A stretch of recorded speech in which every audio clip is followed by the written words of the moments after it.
The college protest, yeah. You want to do like a quick little setup of what's going on there? We're gonna really deep dive in on mutant politics, but student X, you want to just kind of describe basically what's been happening over the nation with these college protests? Sure, brother.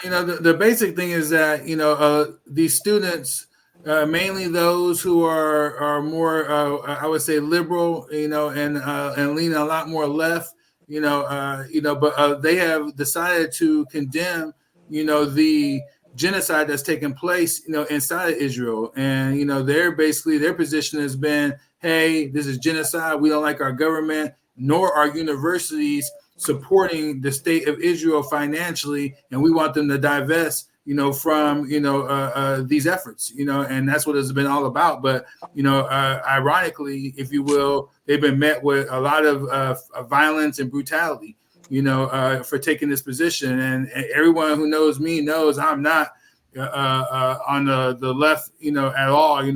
There's the policy differences. I just don't align with the ideology, but in regards to these students, and this position they're taking, I am anti-war, I am for nuclear disarmament, I am for peace, so how can I be against these students on this position? And so, I like to just applaud, what it is that they're doing. And I stand with them. And I think everyone in regards, to have any part to do with the anti-war movement, you should be supporting these students.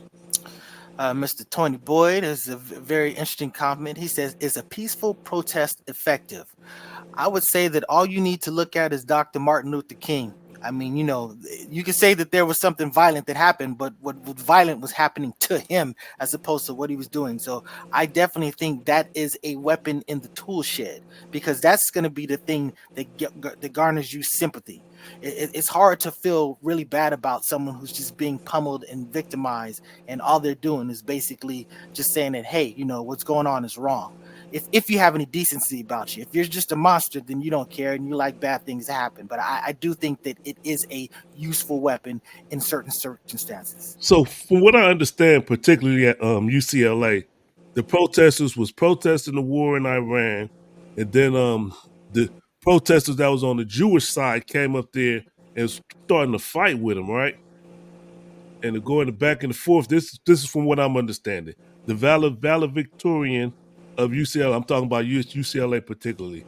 The valedictorian, who won. She was a what do you call them?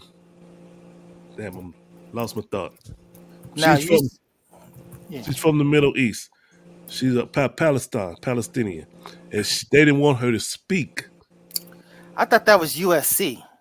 Okay, yeah, Yeah, that's yeah, it it was. was US. Yeah, UCLA thinks it's very offensive when you equate them to USC, and Okay, Well, vice no, versa. UCLA definitely had, I think he's That was right the in dust up. It terms was of the dust up, but the the major. Right. valedictorian speaker, I think that was the USC There you go. aspect. But as far as the big dust up Right. happened, that did happen at UCLA. And okay. Right. that, Well, I mean, the bottom line is, man, I think people should be allowed to protest. There's no way that the Jewish side or the I don't even know what they call themselves. I know it's the Palestinians. Palestinian. What's the other side? The Israeli side or the protesters that came up there? Who are they? Pro-Israel. I say pro-Israel. Pro-Israel. Okay, the pro-Israel protesters coming up there to try to shut it down because they did not want to hear her speak because they must be assuming that she's going to say something in solidarity with the Palestinians. But I mean, you should have a right. And if the brother's asking, is a peaceful protest effective? I would say to a degree, it is effective. It gets the message out there. It gets people talking about it. And I mean, you're going to go out there in peace, but if war come your way, you better be ready for it. Somebody bringing sticks out there to shut you up, you better be ready to fight them. and it has absolutely worked in some of these college situations. There have been some protests where they made demands and the administration capitulated. So they actually succeeded. They told them what they wanted to do and they actually agreed to it and did it. So it absolutely has worked peacefully. So that's definitely something in the pocket. And we should stress that you got to understand there's a lot of people that are pro Israel that don't are okay. They're not okay what's going on in Gaza.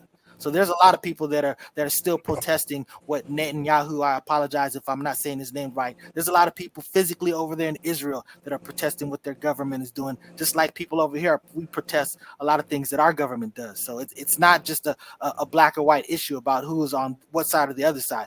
I would tend to think that there's no question that the civilians in Gaza being killed like they are, there's just absolutely no excuse for it. It's just that's it. You can't dance around it. You can't pretty up. What's happening to them is an absolute travesty.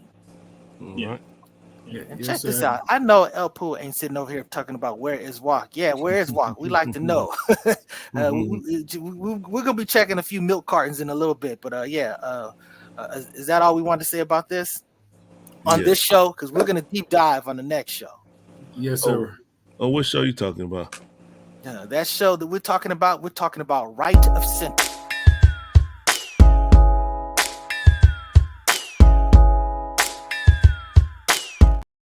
Sunday school on a Saturday with the student X and Mr. Nice Guy. Tune in. Victor. So and Victor, Mr. Vigilante, gonna be down there too. Yes, sir. Yes, sir. All right. We'll do it like we did last time. 10:30 a.m. Yeah, the only thing I would add is that you have atrocities that occur on both sides, and as an outsider at this, we're talking about a 2,000-year conflict. So this is a highly charged situation is a severe understatement. I think for me, in trying to understand, especially since I have friends who are Palestinian as well as Jewish, and understanding how they are looking at it, you can see both sides of the coin. And with these college protests, I remember when I was in college. That's a time in life where you really want to start like finding out about yourself and feeling as if the things that you're doing, especially as a young person, is meaningful. So I like that, but I think there's also something to be said about are some of these college protesters, are they really aware of the history? And if they are, I think that's where the conflict really can become combative from that standpoint. And to really not to be Palestinian or to be Jewish, I don't know if we really have the full gravity of just of just how it means to each side of this argument. And Tony Boyd, this is a very good comment here. He says this is collective punishment to the 29th power.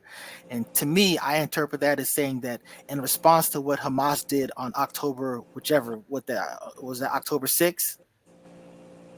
Yes. That, where I would say that was an egregious attack on Israel, and their response to it has probably been overkill. But, I will say this. I am a type of person that, war, I believe in 0-10. I prefer to avoid conflict however it can be, but when it can be, I'm going to the max. And but I just couldn't justify doing what they're doing, and I don't think it's productive. I think that you're turning the world against you. You're turning. There's a lot of people that were already against you, but you're turning more people against you, and I don't think that helps you. You're creating more of the people that you're trying to defeat day after day. So but we'll deep dive into that on Mutant Politics. And I think we got one more last thing. Wait a second. We got another comment. Let's see. Hopefully I don't get punished for putting this out there. Do you really think protests demanding colleges to not support companies that are against whichever protest views work? Well, I mean, they're begging for money. I mean, it takes money to do stuff. And usually I always say, if you hurt somebody in their pocket, that's going to be probably your best way to motivate people to do something. I mean, that's just how it is. It takes money to do things. Money is power, and when you start messing with person's money, that gets you motivation to act right. It took about $500 million for Trump to finally get it that he needs to stop talking about E. Jean Carroll. So money matters.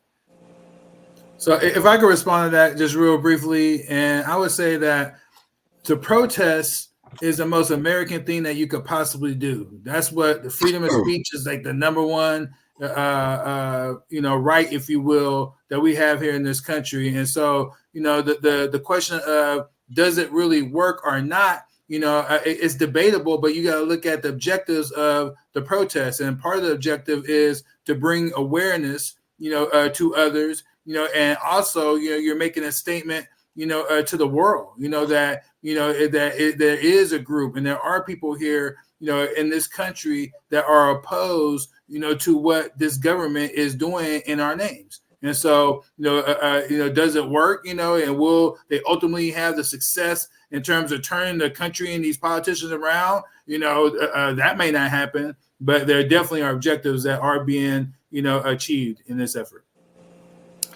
Amen to that. So you got something else about this first lady? Or you got one more last? Actually, I guess you don't have any more information, and I think this is where we get to we're talking about the draft, right?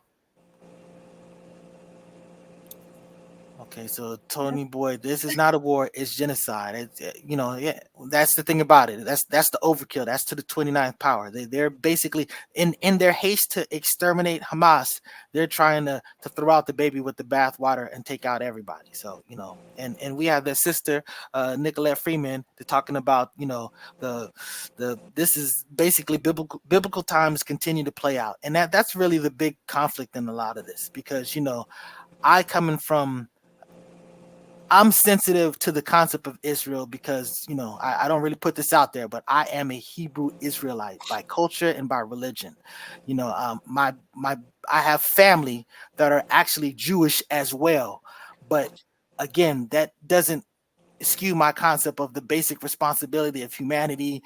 And I understand that these people it's just a messy situation. The people that are civilians that get caught up in this, they're victims, period. And that's all I'm trying to lean into. Those people are victims, and those people need to be cared for.